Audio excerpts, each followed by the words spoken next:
And that's beyond the pole on the other side of the South Pole, from Middle America. And I think it's quite astonishing that there should be an area as big as that unexplored.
Johnny Cirucci with another Mig-Mag special report.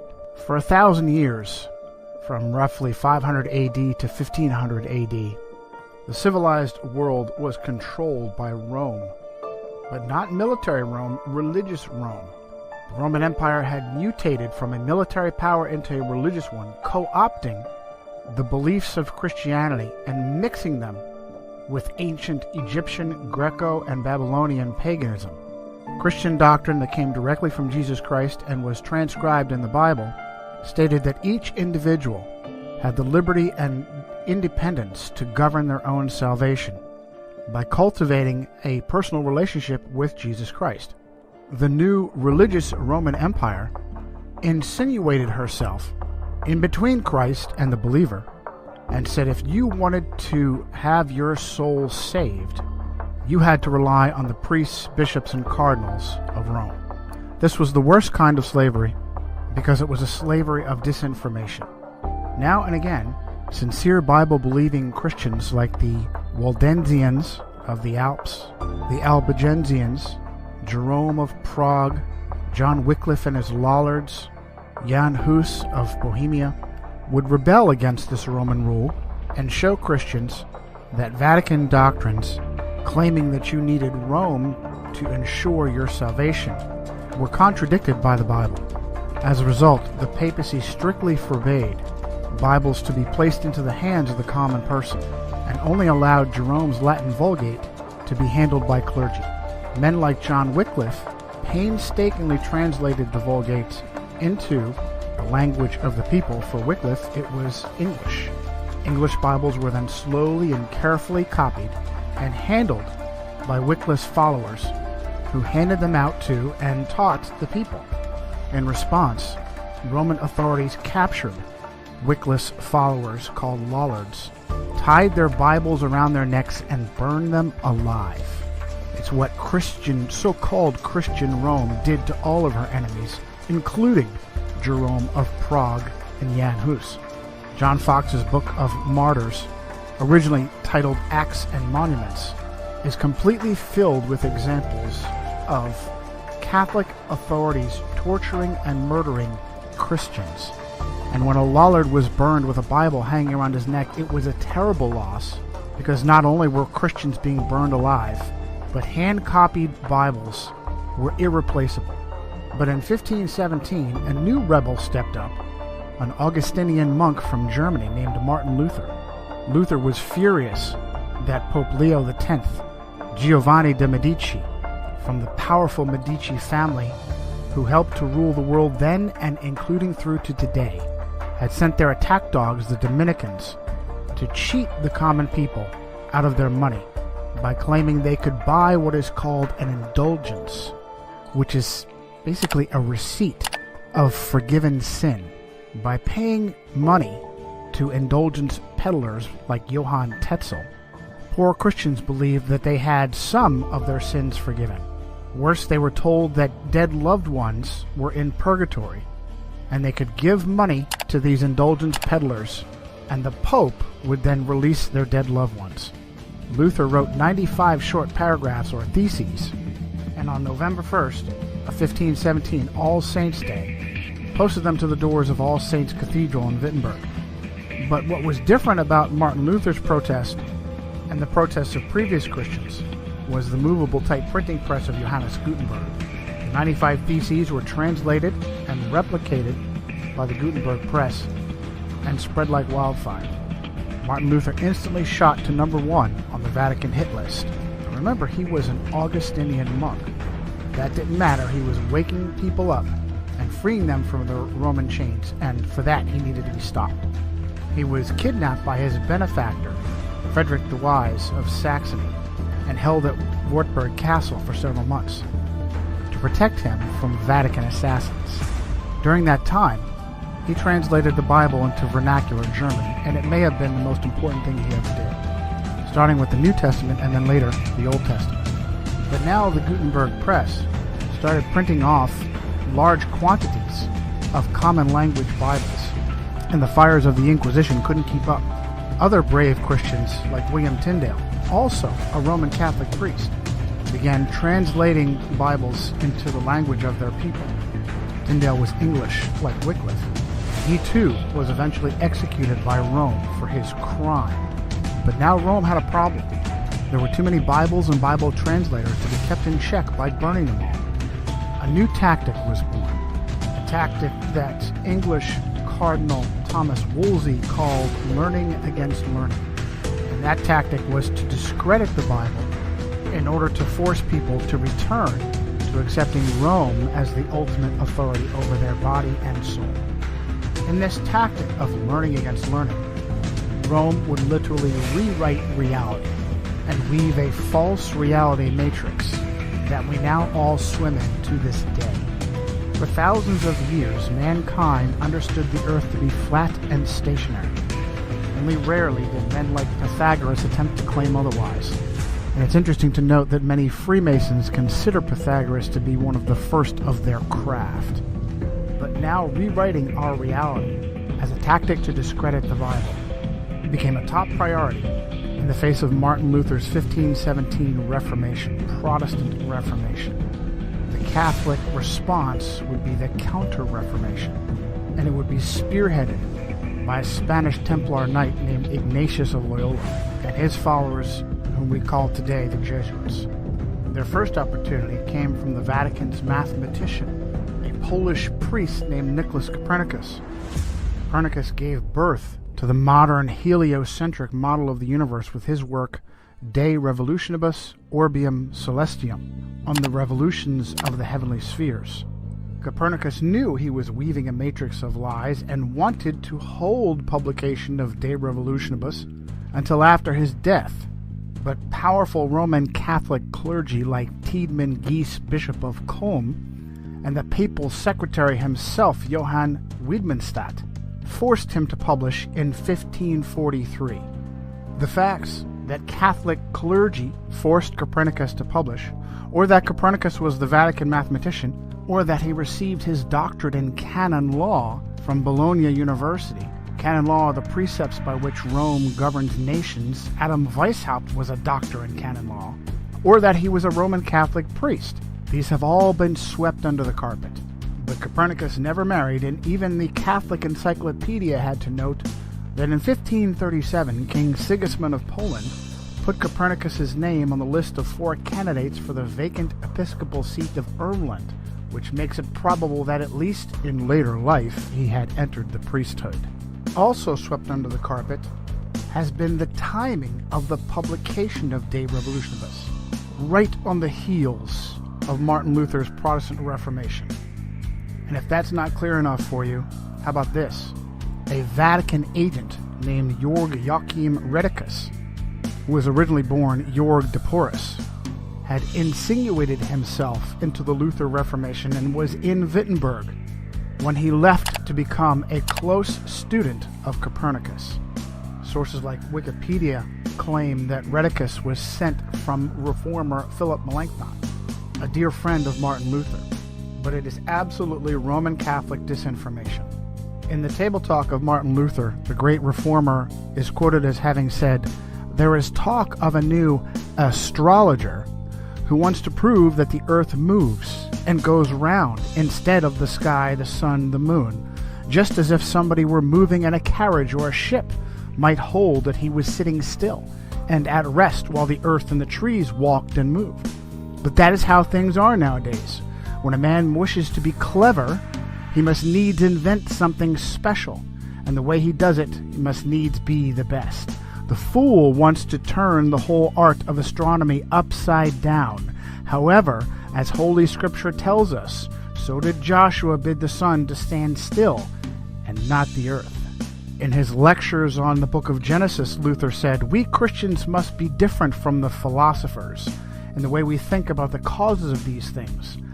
And if some are beyond our comprehension, like those before us concerning the waters above the heavens, we must believe them and admit our lack of knowledge rather than either wickedly deny them or presumptuously interpret them in conformity with our own understanding." The great reformer Jean Calvin, also known as John Calvin, called Copernicus a dreamer who has a spirit of bitterness and contradiction. Reprove everything and prevent the order of nature. We will see some who are so deranged, Calvin said, not only in religion, but who in all things reveal their monstrous nature, that they will say that the sun does not move, and that it is the earth which shifts and turns. When we see such minds, we must indeed confess that the devil possesses them, and that God sets them before us as mirrors in order to keep us in his fear. So it is with all who argue out of pure malice, and that happily make a show of their imprudence. When they are told this is hot, they will reply, "No, it is plainly cold." When they are shown an object is black, they will say, "No, it is white," and vice versa. Just like the man who said that the snow is black, for although it is perceived and known all to be white, yet he clearly wished to contradict the fact.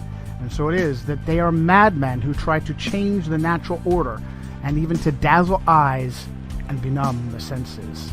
Do you think Calvin knew how the Freemasons were used by the Jesuits?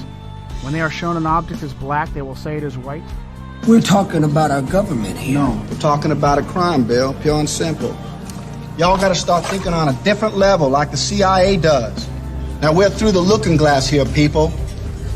White is black, and black is white. Very quickly, Rome jumped upon this new model of the universe, and Jesuits like Christopher Clavius used Copernicus and his work to fabricate the Gregorian calendar, the calendar we all use. Rightly did the prophet Daniel say in chapter 7, verse 23, that during his vision, a being standing near him said, "The fourth beast shall be a fourth kingdom on the earth, which shall be different from all other kingdoms, and shall devour the whole earth, trample it, and break it into pieces.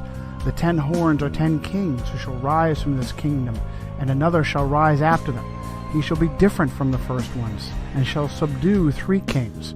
He shall speak pompous words against the Most High, shall persecute the saints of the Most High, and intend to change times and laws. And the saints shall be given into his hand for a time." Very quickly did Rome and papal agents like the Jesuits begin to push this new cosmology. She took over astronomy and either pushed out or killed off anyone who contradicted the idea that the Earth was a globe spinning in space and revolving around the sun. Even those that met her halfway didn't keep her happy, and she dealt with them as well. Tycho Brahe, whose nickname was Tycho, accepted the idea that the Earth was a globe spinning in space, but still believed that his own observations and data proved that the Earth was the center of the solar system and not the sun. This is known as geocentrism. Tycho wanted to follow in the steps of Martin Luther and studied at the University of Wittenberg, but was forced out by the plague. Brahe's life appeared to be frequently in danger, and in 1566 he lost a large portion of his nose in a duel. He was 20 years old at the time. He later died under mysterious circumstances at the very young age of 54. One of those who claimed it was simply an illness a bladder infection contracted during a banquet in Prague was his understudy Johannes Kepler. Kepler was a German astronomer and supposedly a Lutheran, yet he had an intimate relationship with Jesuits.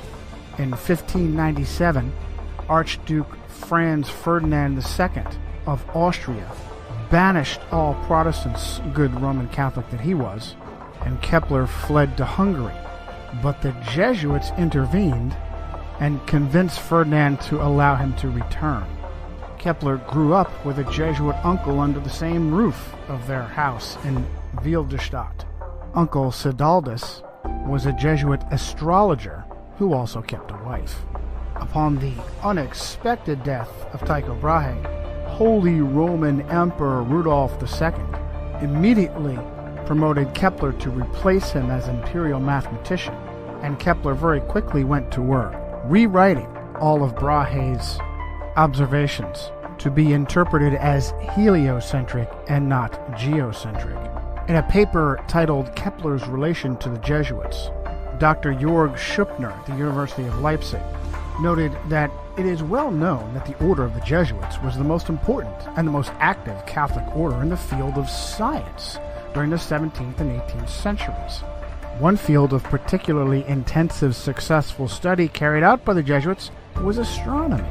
Many of their names are associated with the important discoveries in the history of astronomy, such as the discovery and mapping of moon craters. It is nearly impossible to list all the names of those who made serious contributions as astronomers or mathematicians. One aspect of the considerable role the Jesuits played in the history of astronomy was their support of Johannes Kepler. Some of them stood in extensive correspondence with Kepler. Now, it was obvious to protesters like Luther and Calvin that something fishy was going on in Rome, and the papacy needed plausible deniability while she rewrote our reality. That propaganda was presented by Italian astronomer and mathematician Galileo Galilei, and it's absolutely fascinating what user-edited Wikipedia says in the entry for Galileo Galilei under the subtitle Galileo, Kepler, and Theories of Tides. Cardinal Bellarmine had written in 1615 that the Copernican system could not be defended without, quote, a true physical demonstration that the sun does not circle the earth, but the earth circles the sun. Galileo considered his theory of the tides to provide that required proof of the motion of the earth. Now, there's no link on the name Cardinal Bellarmine, which is unusual for Wikipedia. Maybe that's because Cardinal Bellarmine was Robert Bellarmine of the Society of Jesus, one of the most powerful Jesuits of his time, who was canonized as saint in 1930 and named a doctor of the church. What's more, it is ludicrous to imagine that the Earth's supposed large mass doesn't pull the moon and crash into it, and instead the magical force of gravity holds it stationary. Even more ridiculous is the idea that the moon affects tides by pulling on the water. Again, the magical, mystical force of gravity is blamed. South African author Thomas Winship wrote in 1899 his book Zetetic Cosmogony. If the moon lifted up the water, it is evident that near the land the water would be drawn away, and low instead of high tide caused. Again, the velocity and path of the moon are uniform, and it follows that if she exerted any influence on the Earth, that influence could only be a uniform influence. But the tides are not uniform. And Winship uses examples from South Africa. At Port Natal, the rise and fall is about 6 feet, while at Beira, about 600 miles up the coast, the rise and fall is 26 feet. This effectually settles the matter that the moon has no influence on the tides. But Protestant reformers were on to Rome. She knew she needed a smokescreen, and she provided it. Suddenly, history was rewritten, and rather than pushing with her own agents, like Copernicus, Kepler, Galileo, and others, to rewrite our cosmology, suddenly the papacy was a defender of the flat earth. Well, just look what they did to poor Galileo. Let's do. Supposedly, Galileo was tried for heresy at the hands of that evil flat earther, Jesuit Robert Bellamy. He bravely stood by his guns and humiliated the church with a heliocentric spinning ball earth. What happened to Galileo Galilei? Well, for the last few years of his life, he was put under house arrest. Have you read anything about the Inquisition? Do you know what the Inquisition did to people when it truly considered them an enemy? Things like rotating their arms backwards until they were pulled out of their sockets, inventing special instruments that could be jammed into a person's body to rip open their bowels, putting them in a special sarcophagus filled with spikes that would jam into them to the bone. You ever hear of Edgar Allan Poe? Are you familiar with his short story, The Pit and the Pendulum? About a swinging, razor-sharp pendulum that lowered across a victim and would take hours to slowly saw that victim in half. Did you know it was based upon the Inquisition? A little-known secret is that the Jesuits now own astronomy. When their missionaries went across the world, across our flat Earth, the first thing they did was insinuate themselves in royal courts to become the official astronomer of that kingdom. China is a great example. One of the first Jesuits in China was Matteo Ricci. Ricci and his successors like Adam Schall and Ferdinand Verbiest were all the royal court astronomers and eventually fabricated the calendar for the Chinese emperor. Today, the Jesuits even have their own observatories both in Italy and in America. They use their puppets in American government to steal Apache holy ground on Mount Graham in Arizona. Are they reaching out extraterrestrially or interdimensionally? They appear to have answered our question with the latest piece of technology on Mount Graham, the Large Binocular Telescope Near-Infrared Utility with Camera and Integral Field Unit for Extragalactic Research, also known as Lucifer. And it's not surprising given the success the Jesuits have had in rewriting our reality. Now, we're supposed to believe that Rome was against the spinning ball Earth heliocentric cosmic accident cosmology of our modern understanding. Yet at every step of the way, Jesuits or Jesuit agents were there to bolster our false reality, hiding whenever possible behind convenient Jews. And for more on that, see our special report, It's the Jews, from Johnny Cirucci and Migmag. Needing to contrive an origin for our accidental existence that contradicts the Bible. Jesuit-trained Belgian priest Georges Lemaitre is the father of the so-called Big Bang Theory, the idea that first there was nothing and then it exploded. He was a close co-worker of just such a Jewish puppet, Albert Einstein. Einstein bolstered the Jesuit cosmology with his convoluted theory of relativity. The problem was that observations of both scientists and laymen weren't matching what so-called astronomers were telling us. And so Einstein fabricated the theory of relativity to claim that your reality was relative to the time-space continuum. It is purposefully almost impossible to understand. You're just supposed to trust science and astronomy. The Jesuits then jumped on with dinosaurs and Charles Darwin to claim the Earth is billions of years old. And wherever Darwin's theory of evolution had holes, Jesuits stepped up to fill the gap. Jesuits like Pierre Teilhard de Chardin, the father of the New Age, after fabricating the ape-like pre-humans that we supposedly came from, even students of evolution became concerned that there was a, quote, missing link between primitive apes and modern humans. A discovery was made in 1912 to bridge that gap. Having been found in Piltdown, East Sussex, England, it was named Piltdown Man. Unfortunately, it was also found to be a hoax, the skull of a small human with the altered mandible and teeth of an orangutan. Sometime later, paleontologist Stephen Jay Gould uncovered the father of that hoax, a Jesuit priest named Pierre Teilhard de Chardin.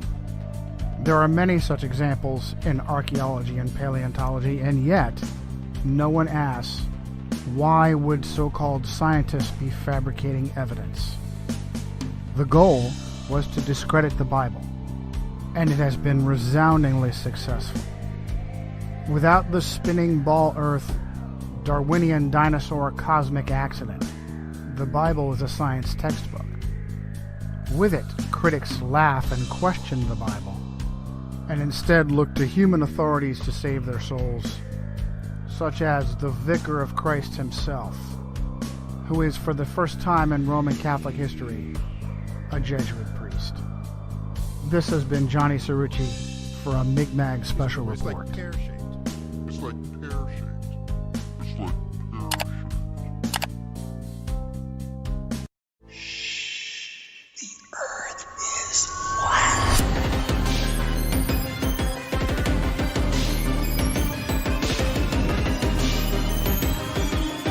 And that's beyond the pole on the other side of the South Pole, from Middle Mark. And I think it's quite stunning that there should be an area as big as that unexplored.